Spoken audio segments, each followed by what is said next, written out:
জিকির জিকির নফল ইবাদত, ঠিক কিনা? জিকির করতে করতে স্টেজের উপরে উঠে যাবেন আপনারা সবাই। পারবেন কারা কারা? হাত তোলেন। কত বড় সাহস দেখছেন? আমার উপরে বলে লাফায় উঠবে।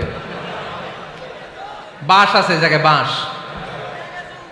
হ্যাঁ, না এটা করবেন না, কারণ ফাযকুরুল্লাহ কামা আল্লামাকুম, জিকির ওইভাবে করো যেভাবে আল্লাহ শিখিয়েছেন। আল্লাহ কিভাবে শিখিয়েছেন?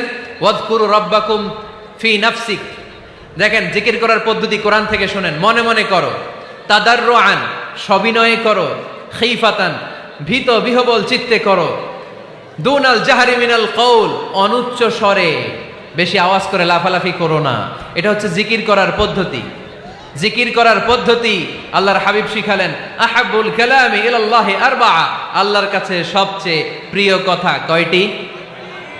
1 নাম্বার সুবহানাল্লাহ, 2 নাম্বার আলহামদুলিল্লাহ, 3 নাম্বার লা ইলাহা ইল্লাল্লাহ, 4 নাম্বার আল্লাহু আকবার। এর চেয়ে শ্রেষ্ঠ জিকির আর হতে পারে? আবার আল্লাহর হাবিব সাল্লাল্লাহু আলাইহি ওয়াসাল্লাম বললেন, মান ক্বালা লা ইলাহা ইল্লাল্লাহ দাখালাল জান্নাহ, একবার লা ইলাহা বলে যে মরতে পারবে তার জন্য জান্নাত ওয়াজিব করে দিবে কে? আল্লাহ। এই জিকিরগুলো করবেন হাতের গিড়ায়, আঙ্গুলের গিড়া আছে না? ডান হাত তুলেন তো, এরকম গিড়াগুলো দেখেন তো আমারে, এইভাবে সুবহানাল্লাহ সুবহানাল্লাহ সুবহানাল্লাহ। এটা সুন্নাত, পারা যাবে? আব্দুল্লাহ ইবনে আমর ইবনে আল আস বলেন, রাআইতু রাসূলুল্লাহি সাল্লাল্লাহু আলাইহি ওয়াসাল্লাম ইয়াকিদু তাসবিহা বিয়ামিনি, আমি নিজ চোখে আল্লাহ রাসূল সাল্লাল্লাহু আলাইহি ওয়াসাল্লামকে ডান হাতের গিড়াতে এরকম তাসবিহ পড়তে দেখেছি। সুবহানাল্লাহ পড়েন।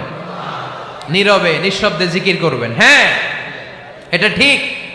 তালিমের জন্য একটু আওয়াজ করে প্রয়োজনে মাঝে মাঝে জিকির করা যায়। যেমন এইভাবে পড়েন, সুবহানাল্লাহ আলহামদুলিল্লাহ লা ইলাহা ইল্লাল্লাহ সুবহানাল্লাহ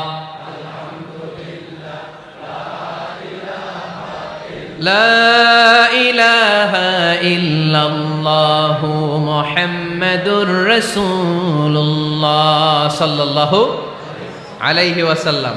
এই যে আপনাদেরকে এখন আমি তালিম দিলাম, এই তালিমের উদ্দেশ্যে সুন্দরভাবে অল্প আওয়াজে জিকির করা যায়, কিন্তু চিৎকার চেঁচামেচি করে, আমার দিকে তাকান, এদিকে তাকান, চিৎকার চেঁচামেচি করে লাফালাফি করে জিকির করা যাবে? জিকির করতে করতে প্যান্ডেলের বাঁশের মাথায় ওঠা যাবে? যিনি জিকির পরিচালনা করতেছেন ওনার ঘাড়ে ওঠা যাবে? যাবে? আল্লাহর হাবিব সাল্লাল্লাহু আলাইহি ওয়াসাল্লাম জিকির করতেছেন, আবু বকর ওমরে ফারুক বসা, আবু বকর রাদিয়াল্লাহু জিকির করতে করতে আল্লাহ রাসূলের ঘাড়ে। হাদিসে আছে না এগুলা? কথা কয় না। আল্লাহর হাবিব সাল্লাল্লাহু আলাইহি ওয়াসাল্লাম তাসবিহ পড়তেছেন, ওমরে ফারুক জিকির করতে করতে এশকের ঠেলায় আল্লাহর নবীর কান্দে। গোটা বিশ্বের কোন হাদিসের কিতাবে এই পন্থায় জিকির দেখানো যাবে? কোরআনের কথা শুনেন, ফাযকুরুল্লাহ কামা আল্লামাকুম, ওইভাবে আল্লাহর জিকির করো যেমন করে আল্লাহ তোমাদের শিখিয়েছেন। কোন হাদিস দেখাতে পারবেন যে আবু বকর রাদিয়াল্লাহু তাআলা আনহু জিকির করতে করতে, আরব দেশে সৌদিতে ছিল খেজুর গাছ, জিকির করতে করতে খেজুর গাছের আগায়, ওমরে ফারুক খেজুর গাছের আগায়, এগুলো পেলেন কোথায়? কেন এগুলো করেন? আল্লাহর হাবিব সাল্লাল্লাহু আলাইহি ওয়াসাল্লাম না, আল্লাহর হাবিব সাল্লাল্লাহু আলাইহি ওয়াসাল্লাম যেভাবে জিকির শিখিয়েছেন আমরা ওইভাবে করব। বরকত দিবে কে?